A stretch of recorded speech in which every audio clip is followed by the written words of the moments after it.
seemingly weird relationship that Erica had with a then 15-year-old girl named Jillian.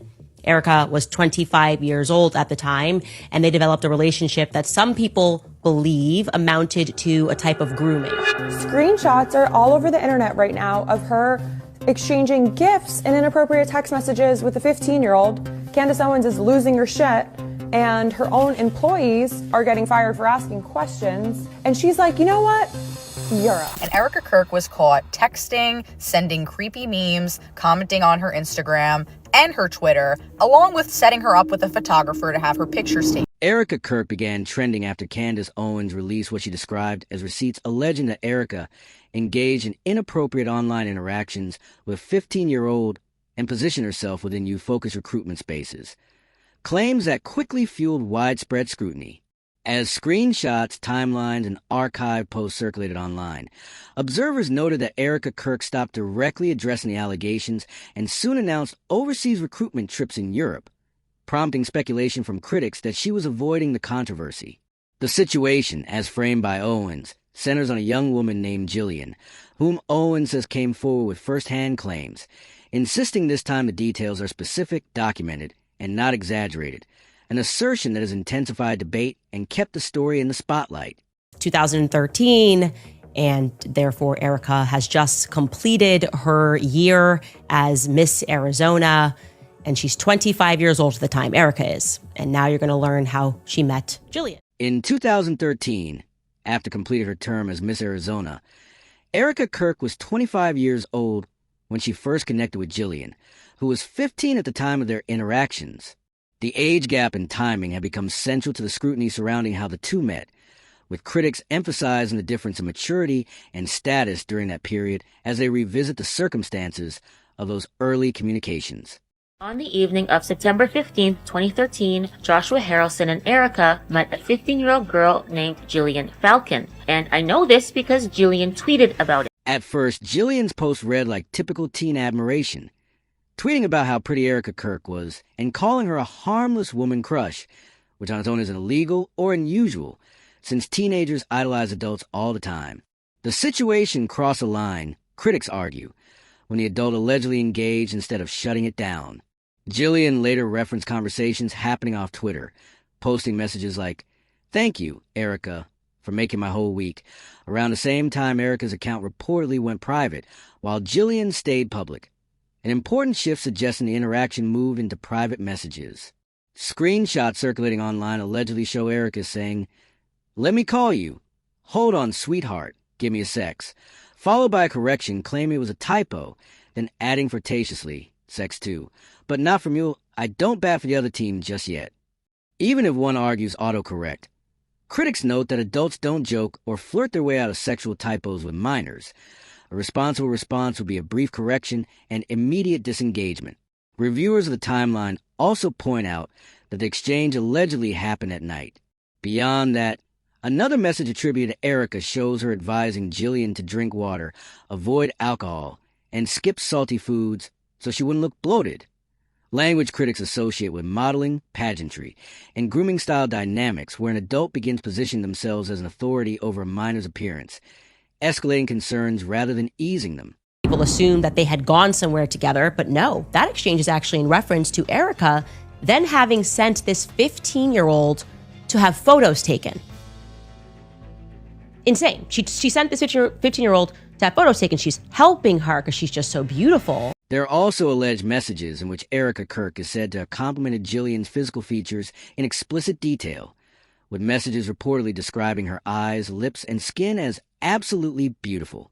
The situation escalates further with a Valentine's message Jillian claims she received, allegedly including an image that read, "This Valentine's Day, I'm going to touch your butt," followed by another message stating, "I want to be inside your lady garden." Critics argue that at this point, the exchanges cease to be ambiguous and instead reflect adult sexual language directed at a minor.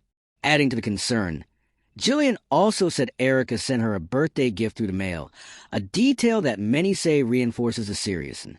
Erica having done this is completely and utterly creepy. It's creepy. It makes no sense. It makes no sense. I will not allow people to say that it makes sense in some context. That's when Candace Owens shared another alarming update. saying a tipster uncovered that during the time of the alleged text-based relationship, Jillian was living in a trailer park located in an area reportedly known for a high incidence of child exploitation. Candace said she passed this information directly to Jillian, who confirmed it was accurate. According to the account, after forming a highly inappropriate connection with a 15-year-old girl living without a father and home, Erica Kirk, then 25, allegedly began love-bombing Jillian with repeated comments about her beauty. Candace further claimed Erica asked Jillian for her home address so she could send chocolate-covered strawberries, indicating she was fully aware where Jillian lived and of her vulnerable home situation, as well as her age. Despite this, Erica allegedly went on to arrange professional photos for Jillian, all without ever communicating with or obtaining consent from Jillian's mother, a detail critics say underscores how deeply inappropriate and concerning the situation had become.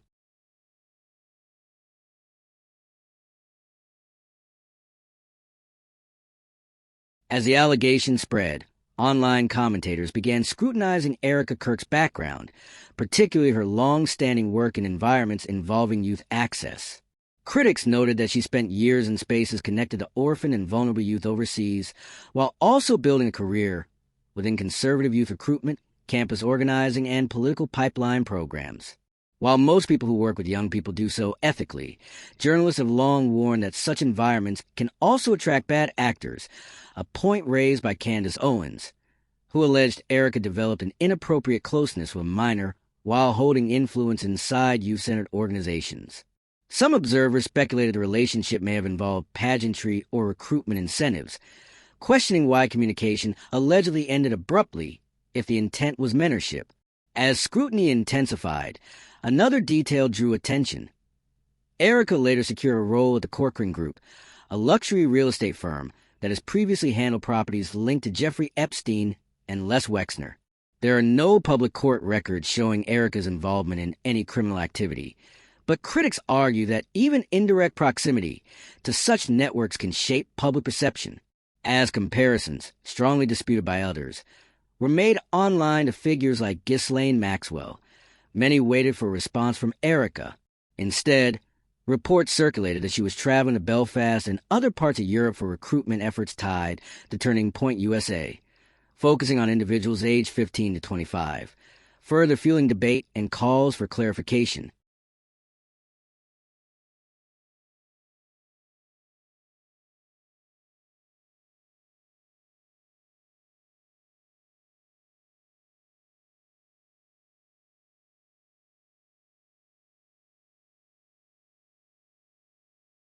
This is unfolding in the middle of organized group settings, where interactions are taking place within gatherings and collective activities rather than in isolation, which has raised additional concerns about context, access, and oversight.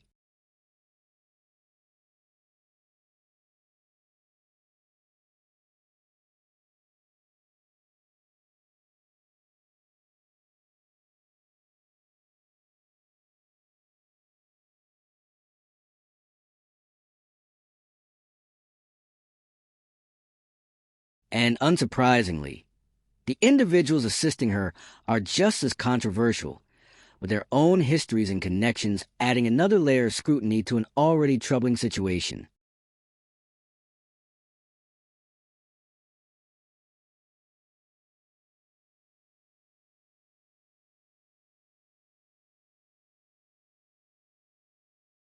Plus, people are pointing at Belfast's history and questioning why it would be an ideal location for recruitment, arguing that the city's past, social dynamics, and existing youth networks make it strategic, if controversial, choice in this context.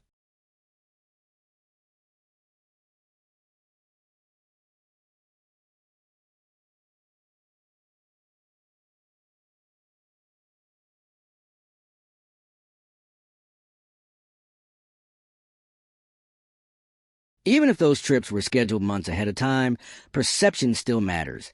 And that's exactly why people keep circling back to the same question. If Erica is innocent, why hasn't she directly addressed the screenshots? Why not clearly deny the messages, explain the context, or walk people through what actually happened?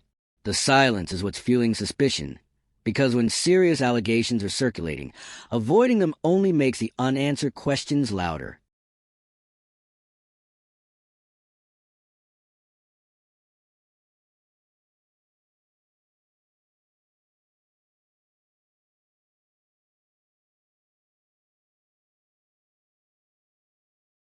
And then there's the internal dimension. Multiple reports claim that staffers inside Turning Point USA who raised questions about Erica or expressed concerns were sidelined, pushed out, or terminated. At this stage, the situation seems to split into two unsettling possibilities. Either Erica Kirk is a target of one of the most elaborate political smear campaigns in recent memory, or the public is witnessing the early exposure phase of something far bigger than initially understood. And that's why this story won't fade away, because neither scenario offers any real comfort, and both demand answers that still haven't been given.